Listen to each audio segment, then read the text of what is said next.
Okay, इस session के अंदर हम कवर करेंगे this keyword in C sharp. तो सी शार्प के अंदर हमारे पास दिस कीवर्ड होता है जो आप ऑलरेडी जावा के अंदर भी पढ़ चुके हो। सही। अब ये यूज क्यों करते हैं? फॉर एग्जांपल मैं एक वेरिएबल बना देता हूं इंटीजर ए, या आप ऐसा समझ लो integer A is equal to कुछ वैल्यू असाइन कर देते हैं। वैल्यू क्या है? 12। उसके बाद मैं यहां पे एक मेथड बना देता हूं void show, और उसी के अंदर हम, ठीक है, इसके अंदर भी एक वेरिएबल डिफाइन कर लेते हैं, इंटीजर ए या बी कर देते हैं, या ए ही कर दो आप। चले, अब मैं क्या करता हूं कि मेन मेथड के अंदर अगर मैं इस वेरिएबल को एक्सेस करना चाहूं तो मैं कर सकता हूं, क्योंकि इसकी एक्सेस डिफॉल्ट है। कौन सी एक्सेस है? डिफॉल्ट एक्सेस है। और in C sharp default access is equal to private access. किसके बराबर होती है? प्राइवेट एक्सेस के। इसका मकसद ये है कि ये आपका वेरिएबल सिर्फ इसी क्लास के अंदर एक्सेस होगा, इसके बाहर एक्सेस नहीं होगा। यानी इसकी एक्सेस, इसका स्कोप सिर्फ इसी ही क्लास तक है, इस क्लास के बाहर नहीं है।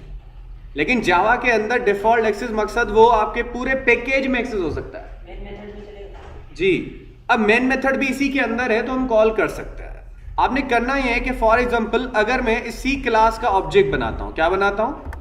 ऑब्जेक्ट। क्योंकि किसी भी क्लास का अगर आप ऑब्जेक्ट बनाते हो तो ऑब्जेक्ट हमारे पास होता है किसी भी क्लास के वेरिएबल्स और मेथड्स और कंस्ट्रक्टर्स को एक्सेस करने के लिए। सही है? यानी कि अगर आपने क्लास के अंदर कुछ वेरिएबल्स और कुछ मेथड्स डिफाइन किए हैं तो आप उनको एक्सेस करने के लिए आप क्या बनाते हो? ऑब्जेक्ट बनाते हो। क्या बनाते हो? ऑब्जेक्ट बनाते हो, अगर ये नॉन स्टैटिक है, अगर ये नॉन स्टैटिक है। सही है? हम नेक्स्ट लेक्चर्स के अंदर स्टैटिक को भी कवर कर लेंगे। अब अगर मैं लिखता हूं obj.a, और इसको कंसोल डॉट राइट लाइन इसके अंदर एग्जीक्यूट करवाते हैं। क्या करवाते हैं? एग्जीक्यूट करवाते हैं, राइट। और होल्ड स्क्रीन करने के लिए हम क्या देते हैं? Console dot read line. कौन सी? Read line, right. उसके बाद मैं इसको एग्जीक्यूट करता हूं तो इंटीजर ए की वैल्यू क्या है? 12 है। सही है? तो आप देखिएगा कि क्या ये एक्सेस कर रहा है?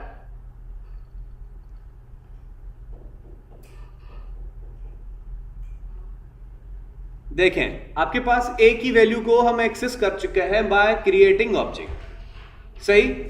क्योंकि ये हमारे पास एक ही क्लास के अंदर हम एक्सेस कर रहे हैं। सही?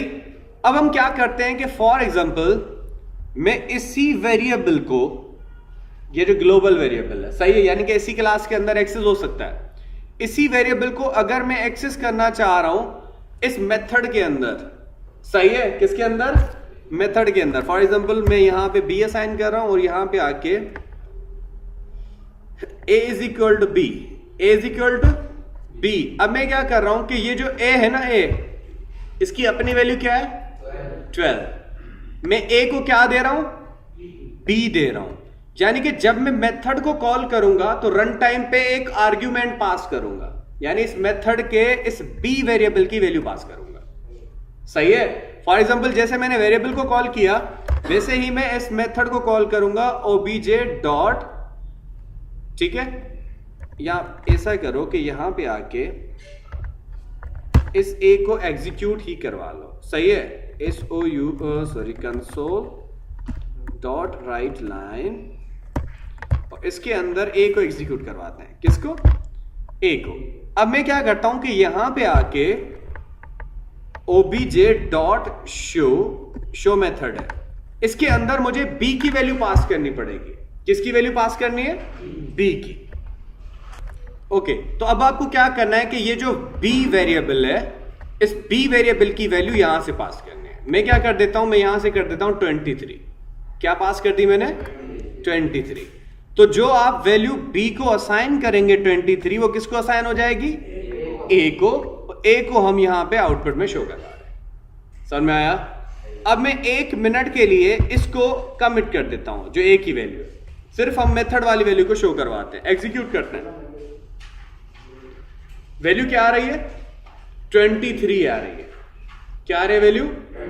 क्योंकि हमने किसको कॉल किया? मेथड को कॉल किया। अब मेथड को जब आप कॉल कर रहे हो, जो भी वैल्यू पास कर रहे हो वो ए को असाइन कर रहा है। किसको असाइन कर रहा है? ए को। अब मैं आपको यह बताना चाह रहा हूं कि ये हमारे पास इंस्टेंस वेरिएबल कहलाता है। कौन सा वेरिएबल? इंस्टेंस वेरिएबल कहते हैं इसको। और ये जो आपने बी बनाया है मेथड के अंदर, इसको हम लोकल वेरिएबल कहते हैं। क्या कहते हैं? Local variable. अब फॉर एग्जांपल मैं क्या करता हूं कि ये जो ए का वेरिएबल है, सही है, इसको मैं वैल्यू ही नहीं देता, इसकी वैल्यू नहीं देता।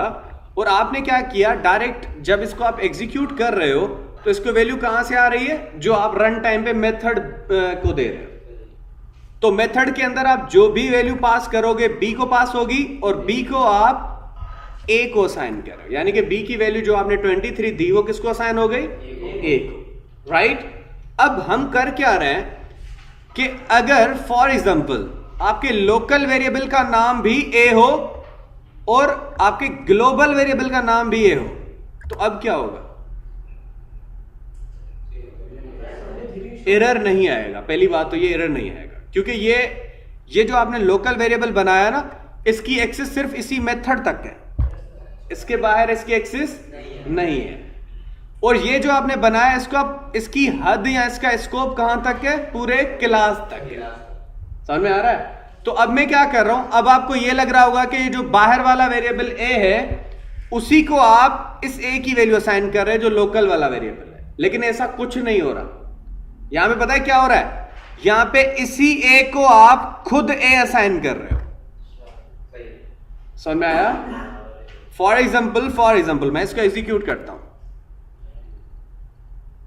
क्या आ रहा है? 23 आ रहा है, क्योंकि ये आपका वेरिएबल मेथड के अंदर जो आपने दिया है। फॉर एग्जांपल अभी मैं ए को कॉल करता हूं, किसको? ए को। ए के पास यहां पे अभी कोई वैल्यू है? नहीं ना। और शायद अगर ए के अंदर वैल्यू वो 23 गई है तो बता देगा। चले मैं एग्जीक्यूट करता हूं इसको, तो ए की वैल्यू 0 आ रही है। ग्लोबल वेरिएबल ए की वैल्यू कितनी है? 0, सही। और आपके मेथड के अंदर जो वेरिएबल है वो उसकी वैल्यू क्या है? 23। यानी कि आपका ये जो लोकल वेरिएबल ए है ये खुद को ही वैल्यू असाइन कर रहा है, ये खुद लेके खुद को ही असाइन कर रहा है। लेकिन अगर आप चाहते हो कि इसको असाइन करे, किसको असाइन करे? जो ऊपर वाला वेरिएबल है इंस्टेंस वेरिएबल, उसको, तो आपको क्या करना पड़ेगा? यहां पे दिस कीवर्ड देना पड़ेगा। समझ में आया?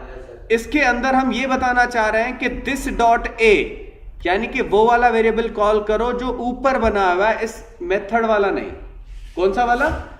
जो आपका इंस्टेंस वेरिएबल है, यानी कि आपके पास जो वेरिएबल ऊपर आपने बनाया है उसको मैं यहां पे कॉल करके उसको वैल्यू असाइन कर रहा हूं, सही।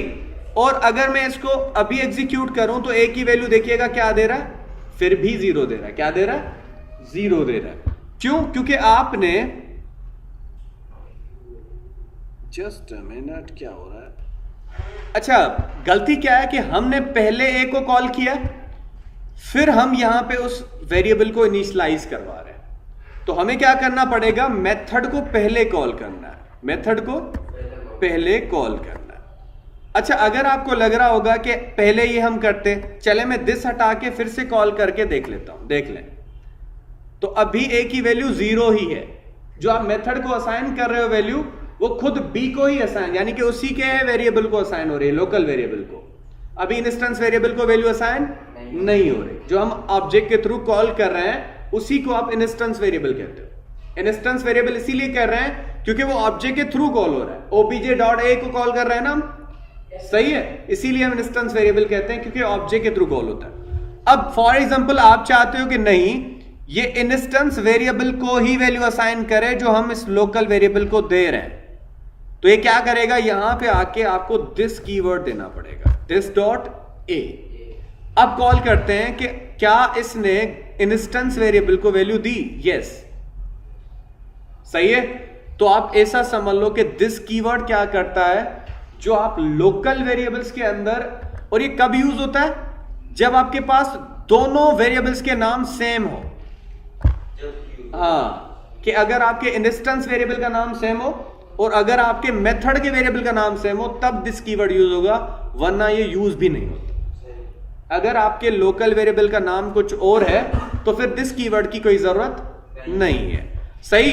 अच्छा, दूसरी बात, आप अगर फॉर एग्जांपल यहां पे आके इसको कॉल कर रहे हो ऑब्जेक्ट के थ्रू, इसीलिए हम इसको इंस्टेंस वेरिएबल कहते हैं। क्या कहते हैं? Instance variable. क्लियर है? और ये आपका कहलाता है, दिस कीवर्ड यूज होता है करंट ऑब्जेक्ट कॉल करने के लिए। किसके लिए? करंट इंस्टेंस या करंट ऑब्जेक्ट के लिए। सही हो गया? तो ये था आपके पास दिस कीवर्ड इन C#।